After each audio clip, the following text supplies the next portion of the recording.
సింహం బేసిక్ గా దాదాపు 10 రోజులకి 12 రోజులకి కానీ వేటాడదు. ఇప్పుడు 10-12 రోజులకి బాగా ఆకలేసినప్పుడు అడవిలోకి వెళ్తే మాత్రం వేట సాలిడ్ గా ఉంటుంది. ఎందుకంటే అది తిని వదిలేస్తే చాలా నక్కలు హైనాలు దాదాపుగా నెలల పాటు పండగ చేసుకుంటారు. సో సింహం ఇప్పుడు వేటాడుతున్నారు. చరణ్ కూడా అంతే. రామ్ చరణ్ గారు ఒక్కొక్క సినిమాకి ఆయన చేస్తున్న వేరియేషన్లు మాత్రం అసలు ఎక్స్ట్రాడినరీ. సినిమా మీద పెట్టే డెడికేషన్ సూపర్. రామ్ చరణ్ ఆయన గురించి చెప్పాలంటే ఎక్సలెంట్ స్క్రీన్ ప్రెసెన్స్. చిరుతపులి చూపు ఇలాగే ఉంటుంది.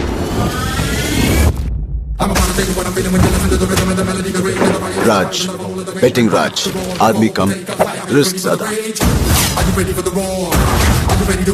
రామ్ చరణ్ సార్ బహಳ ఇష్ట. అద్భుతవాದ వ్యక్తి, అద్భుతవాದ నట. మా చరణ్ రామ్ చరణ్ కాదు, రాయల్ చరణ్ అంటారు. రాయల్ గా ఉంటాడు తన కమిట్మెంట్ గానీ, తను ఇచ్చిన మాట గానీ మా అందరికి లైన్ కింగ్ లాగా ఉందాతనం ఉంది క్యారెక్టర్ లో. రామ్ చరణ్ గారు ఇస్ వెరీ రెస్పాన్సిబుల్ యాక్టర్. తన అన్ని ట్రూ ఎమోషన్స్ ఉన్నాయి, అంటే నిజమైన ఎమోషన్స్ అనమాట. అన్ని is a true artist. Ram Charan నేను ఎప్పుడు అతిశయం చూడాల. ఎప్పుడు ఎన్ని విజయాలు వచ్చినా ఎన్ని అపజయాలు వచ్చినా కుంగిపోలా. తన పని తను చేసుకుంటాడు, ముందుకు వెళ్ళిపోతూ ఉంటాడు తప్ప దేం పట్టించుకుంటాడు. అందుకు నచ్చుతాడు రామ్ చరణ్. राम हमारे साथ हैं, इनको मैं बचपन से जानता हूँ, छोटे भाई हैं, has been really really close to me. A very sweet man. You can never stop loving him. నటన గానీ ఆ ఇది గానీ నిజంగా చిరంజీవి గారు అబ్బాయి. చిరంజీవి గారి జన్మ సార్థకమైంది ఇటువంటి కొడుకుని కన్నా. చరణ్, దేవుణ్ణి మనసారా కోరుకుంటున్నాను, ఈ బంధం ఎల్లప్పుడూ ఇలాగే ఉండాలి. నీతో ఈ సాన్నిహిత్యం ఎప్పటికీ ఇలాగే ఉండాలి. మన ఫ్రెండ్షిప్ దృష్టి పడకుండా ఇలాగే కొనసాగాలి. ఆ దేవుణ్ణి మనసారా కోరుకుంటూ నువ్వు ఎప్పుడు నా పక్కనే ఉండాలి. Understanding the Ram character, who's very challenging for 2/3 of the movie, and then you finally understand what's going on in his head. Not salsa, not flamenco, my brother. Do you know?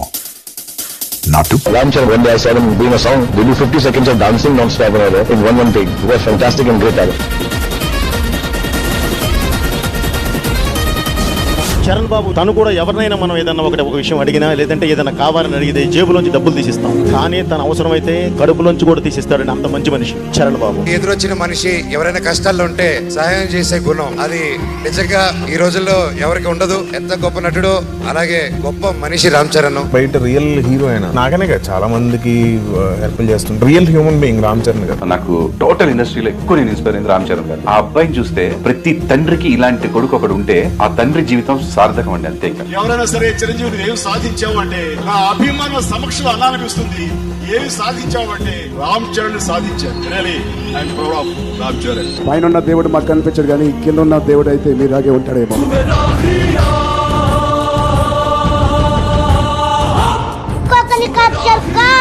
నువ్వు వరుస్తే ఎరుపులే, నేను మెరుస్తే మెరుపులే. రామ్ చరణ్ అంటే ప్రాణం. చిరంజీవి గారు ఎందుకు పెట్టారో తెలీదు రామ్ చరణ్ తేజ్ అని. ఆంజనేయ స్వామి పేరు పెట్టారండి చరణ్ కి. ఎగ్జాక్ట్ గా ఆంజనేయ స్వామి. తన బలం ఏంటో తనకు తెలీదు, తనకి ఎంతమంది ఫ్యాన్స్ ఉన్నారో తనకు తెలీదు, ఆ ఫ్యాన్స్ తన కోసం ఎలా చచ్చిపోతారో తనకు తెలీదు. చరణ్, నీకింత బలం ఉంది, నీ వెనకాల ఇంత బలగం ఉంది అని మేము చెప్పాలి.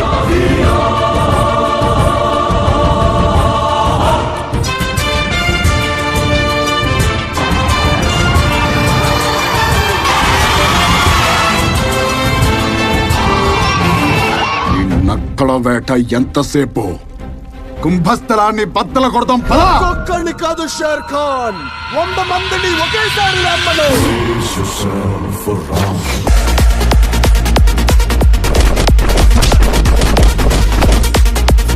పందెం పరశురామ్ అయితే ఏంట ఇక్కడ రామ్ రామ్ కో నీదల్లా. కుమార్ బాబుకి సిట్టు బాబు అనే ఒక తమ్ముడున్నాడు. వాడిని ముట్టుకోవాలంటే ఈ సిట్టు బాబు గారి గుండెగా దాటి వెళ్ళాలని చెప్పండి. దాటి వెళ్ళలేరని కూడా చెప్పండి. 10, 20, 30, 40, 50, 70, 100 మందిని పంపించిన కొడక ఇదే రిపీట్ అవుతే. యుద్ధం గెలవాలంటే యుద్ధం చేయాల్సిందే. నేనమ్మ జీవితం బతికే ఆశలు పోతే ప్రాణాలు. ఈ అడవి నాదే, వేట నాదే. నువ్వు అరిస్తే అరుపులే, నేను అరుస్తే మెరుపులే.